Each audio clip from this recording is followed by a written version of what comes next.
little bit of our track record here. This was a 25-acre manufacturing facility, including office buildings, et cetera, in Georgia. It was a remarkable turnout, and we're very happy with the results. Forget about the money for a minute, because you don't have any idea where the money is. What we're trying to do is, what was the response to the marketing campaign? We had 231 registered, but when was this? A year ago? 2 years ago? I'll have to look at it. Makes a difference. Recently, yeah. Well, all markets are different too. I mean, I know the market in general, obviously we all know it's a decline, and people think the auction business is booming. We turn down a lot of deals because the situation is not right as well. When the market is booming, like with you all, we're booming. When the market is down, we're about flat. Because we do high-end luxury auctions with a minimum sale of at least $2 million. Either in a single asset or in a combination of the parcels. The bank auctions you see for what we call chip and dent, you know, the small little houses for $37,000 in Cape Coral and that kind of stuff, we don't do that. And that's what you'll see on television a lot. This was a condominium project in Jackson. Registered bidders from 7 states. 94 property tours. In the 2 weeks before the auction, we had 94 property tours. They had 3 absolute units and 6 reserve. The 3 absolute sold like that, and the rest of them we converted 3 more and converted 3 more, so we sold all 9 units out. And we had, in that case, 9 units minus 68 registered bidders. So what was that? 59 people went home not getting what they wanted, but they came to bid. 7 million.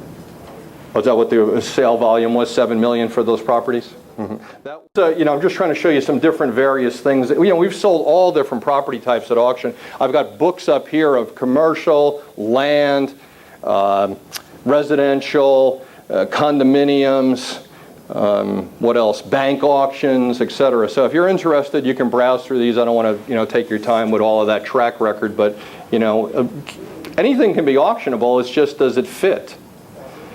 I'm going to run through this. This was in California. I was just in San Francisco looking at some properties out there. Kentucky Speedway. This was just 3 years ago. 2 years ago in Orchard.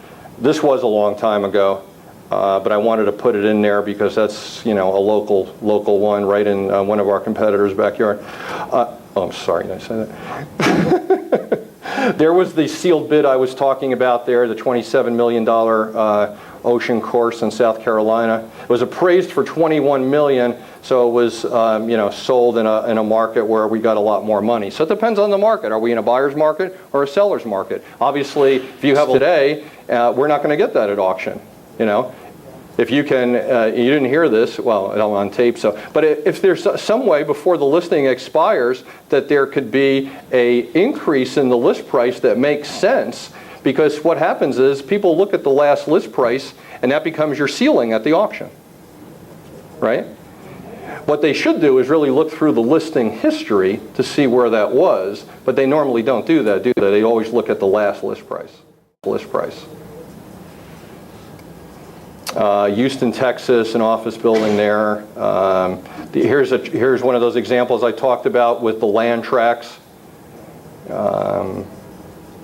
Again, different land tracts, commercial and residential. South Dakota, all around the Pomona Freeway opportunity. Wachovia Bank, we sold a bunch of branches for them, and then First Union before that, over $40 million of buildings.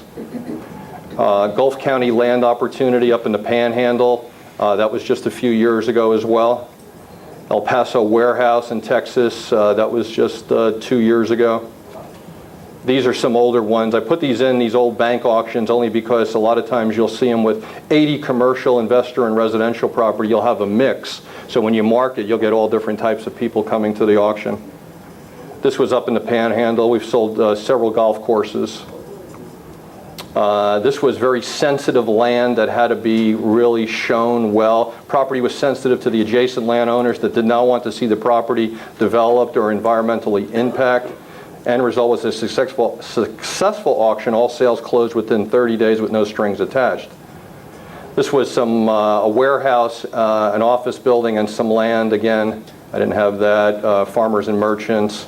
This was a property in Alabama, sold for $3 million over the asking price because it was together, and what we did was unbundle it. They had a sewer treatment plant, they had residential, they had a hotel, condo, country club type of situation. So we broke it out, and then we had each buyer profile bidding on what they wanted to be able to get more money for the seller. Instead of somebody who wanted to, own residential, but they got to buy the rest of it, didn't work.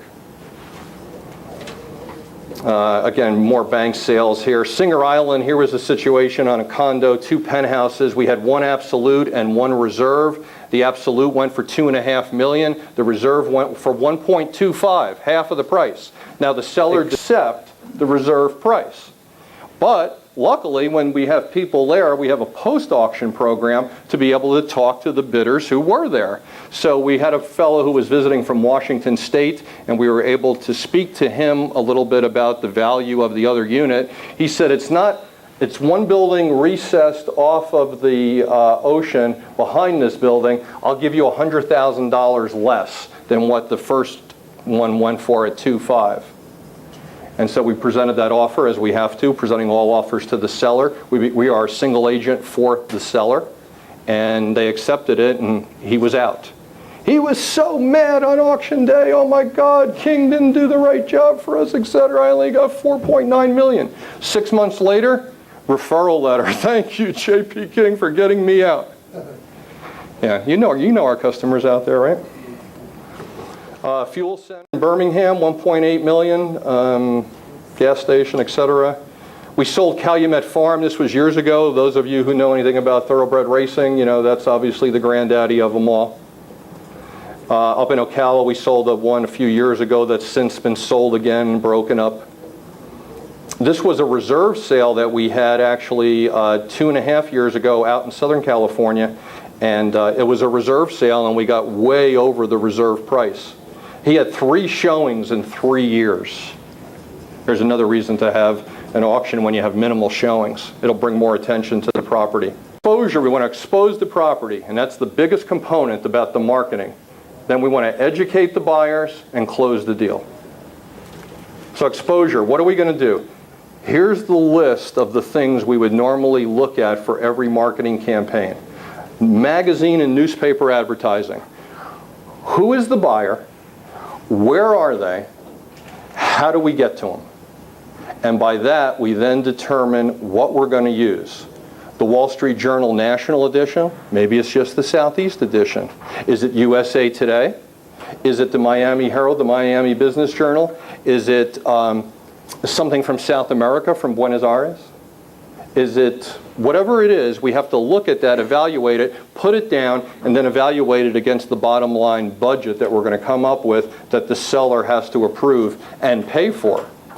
Now, I'll talk more about that. Direct mail, the brochures that you see, normally we'll print 15,000 of those, mail out 14,000 to the target buyer profile, and keep 1,000 for distribution during the actual showing period. Internet promotion, most people look at the internet today to find out about properties. We have a auction information center that does outbound telemarketing calls to our exclusive database. I mean, we've been in business 93 years, so there's people in there who follow us for property types, where they're located, and then we also buy purchase lists and talk to them and call them and write to them. Web media and public relations, we use Conroy Martinez here in South Miami for our national public relations to spin the story right. Let's get free press out there. This story here, Conroy Martinez for this Myrtle Beach deal has like oodles of, 10 different places where they've gotten free press from the Wall Street Journal onward about auctions. A developer and bank combined to use state-of-the-art marketing technique, proven system works, whatever it might be. We want to spin that story correctly for public perception so that people come and say, wow, yeah, it's not what you think it is, I've got to sell because I'm in foreclosure down here. Now, will we look at that type of situation? Yes. Can we always help? No.